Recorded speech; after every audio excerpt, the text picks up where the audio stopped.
చౌటుప్పల్ మండలంలోని జేకేసారం క్లస్టర్లోని కుంట్లగూడెంలో ముఖ్యమంత్రి చేపట్టిన రుణమాఫీ వీడియో కాన్ఫరెన్స్లో వ్యవసాయ శాఖ మండల అధికారి ముత్యాల నాగరాజు ఆధ్వర్యంలో జరిగింది. కేసారం, కుంట్లగూడెం, నీలపట్ల గ్రామ రైతులు పాల్గొన్నారు. ముఖ్యమంత్రి రేవంత్ రెడ్డి ప్రసంగాన్ని వీక్షించారు. ఈ కార్యక్రమంలో రాష్ట్ర మున్సిపల్ ఛాంబర్ చైర్మన్ అధ్యక్షులు వేమరెడ్డి రాజు, వెల్క రాజశేఖర్ రెడ్డి, కొడిగ ఆనంద్ గౌడ్, మాజీ వైస్ ఎంపీపీ భద్రయ్య, చిన్నకోని అంజయ్య గౌడ్, దొడ్డి మల్లేశం అన్ని శాఖల అధికారులు పాల్గొన్నారు.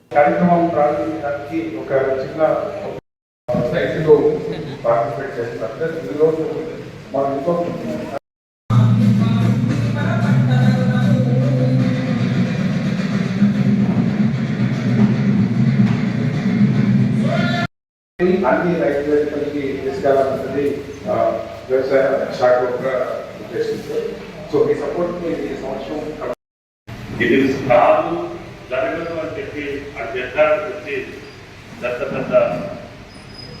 చర్చలు పెట్టుకున్నారు.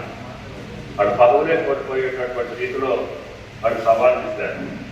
వాటిన్నింటినీ జిల్లా రైతుల పక్షాన, తెలంగాణ రైతుల పక్షాన వారికి కృతజ్ఞత తెలియజేసుకుంటున్నాం. మీరు ఒక దాని బాగా రైతులు కింద ఎక్కడో ఇంకొకరు పెట్టాం.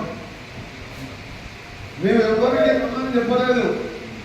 5 కిలోమీటర్ల నుంచి మీరు ట్రాక్టర్లు నడుపుకుంటే మేము ట్రాక్టర్ నడుపుతున్న రాయమ్మని వేలాదిగా స్వచ్ఛందంగా రైతులు, అక్క చెల్లెలు, మహిళలు కూడా ఎంతో మంది ఉరుకొచ్చుంది. 78,757 కుటుంబాలు అంటే ఖాతాలు 83,157 ఖాతాలు 481 కోట్ల 63 లక్షల రూపాయలు ఒక్కటే రోజు.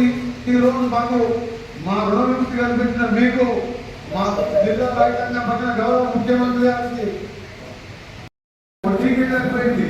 కానీ ఇలా ప్రతి ఒక్క రైతు 2 రూపాయలు 3 రూపాయలు బయట తీసుకొని రుణ విముక్తి చేసినందుకు ఇప్పుడు రుణపడి ఉంటారు.